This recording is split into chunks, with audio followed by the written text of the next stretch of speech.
ഞാൻ Abdu പൊയില grow farm. നമ്മളുള്ളത് വിയറ്റ്നാമിലാണ്. കുറച്ച് ഫ്രൂട്ട്സുകളൊക്കെ കളക്ട് ചെയ്തിരുന്നു. അപ്പൊ അതിന്റെ ടേസ്റ്റ് അതിന്റെ റിവ്യൂ തരാൻ വേണ്ടിയിട്ടാണ്. ആദ്യം തന്നെ കാണിക്കുക, ഇതൊരു ചിക്കു ആണ്. നമ്മുടെ നാട്ടിൽ കാണാത്തൊരു തരം ചിക്കു. ചിക്കുന്റെ ലീഫ് മാതിരി തന്നെ ഉണ്ട്. കണ്ടോ? ടേസ്റ്റ് അറിയില്ല. ജസ്റ്റ് ഒന്ന് കട്ട് ചെയ്തിട്ട്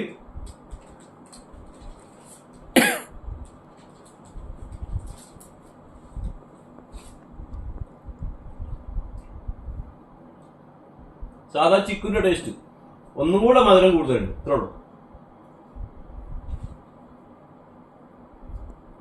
ഇതുവരെ ഒരു സ്പെഷ്യൽ പ്ലമ്മാ.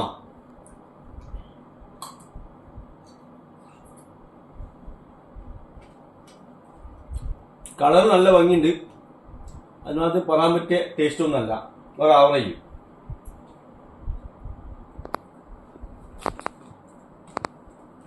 ഇത് ലോഗനാണ്.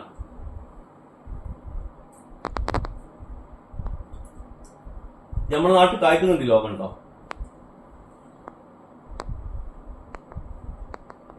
സൂപ്പർ ടേസ്റ്റാ. ഇതാണ് ഇവരെ സ്പെഷ്യൽ വിയറ്റ്നാം മാൾട്ട. ഇത് പഴുത്താൽ ഇങ്ങനെ പച്ച കളർ തന്നെയാണ്. ഇത് നാട്ടിൽ കായ്ക്കുന്നുണ്ടെന്നുള്ള വിവരം നമുക്ക് കിട്ടിയ തൈകള് നാട്ടിൽ നഴ്സറികളൊക്കെ അവൈലബിൾ ആണ്.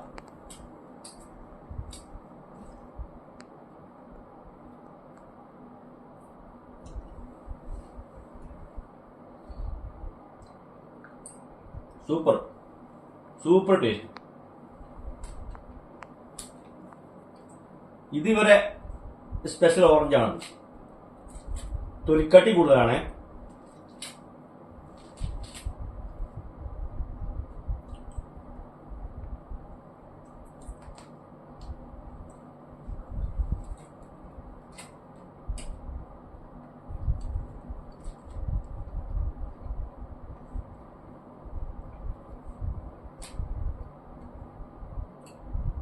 നല്ല മധുരം.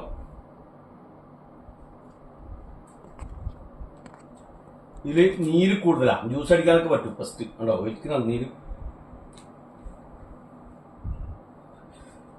ഇതുവരെ ഒരു മാങ്ങയാണ്. ഇതിന്റെ പേര് കറക്റ്റ് എനിക്കും അറിയില്ല, അവർക്കും അറിയില്ല. പിന്നെ പച്ചക്ക് മധുരം, പച്ചക്ക് തിന്നാൻ പറ്റിയൊരു മാങ്ങ. ഇതിന്റെ കമ്പ് എടുത്തിട്ടുണ്ട്. നാട്ടിൽ നിന്ന് ഗ്രാഫ്റ്റ് ചെയ്ത് തൈ ഉണ്ടാക്കും. ഇത് നാട്ടിൽ കാണുന്നില്ല. ഈ ചെറിയ പൈനാപ്പിൾ.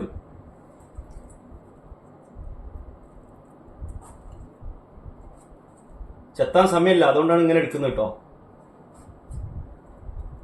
ജസ്റ്റ് ടേസ്റ്റ് ചെയ്ത് നോക്കാൻ.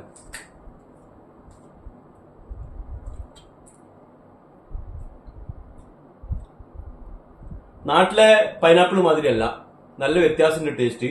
പക്ഷെ ഈ ഞെട്ട് കൊണ്ടുപോയിട്ട് നാട്ടിൽ ചെയ്യാൻ പറ്റുമോ നോക്കാം. ഇത് സൂപ്പർ പൈനാപ്പിൾ. ഇത് മുസംബിയാണ്. വിയറ്റ്നാം മുസംബി എന്നൊക്കെ പറഞ്ഞ സാധനമാണ്.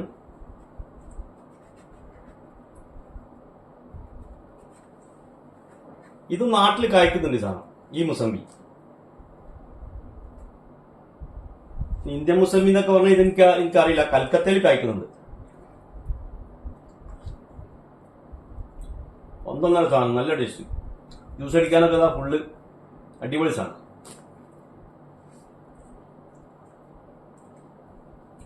ഇത്രയും സാധനങ്ങളാണ് ഇന്നത്തെ കളക്ഷൻ. ഇത് നാളെ പിന്നെ പറഞ്ഞുതരാം. Okay, by.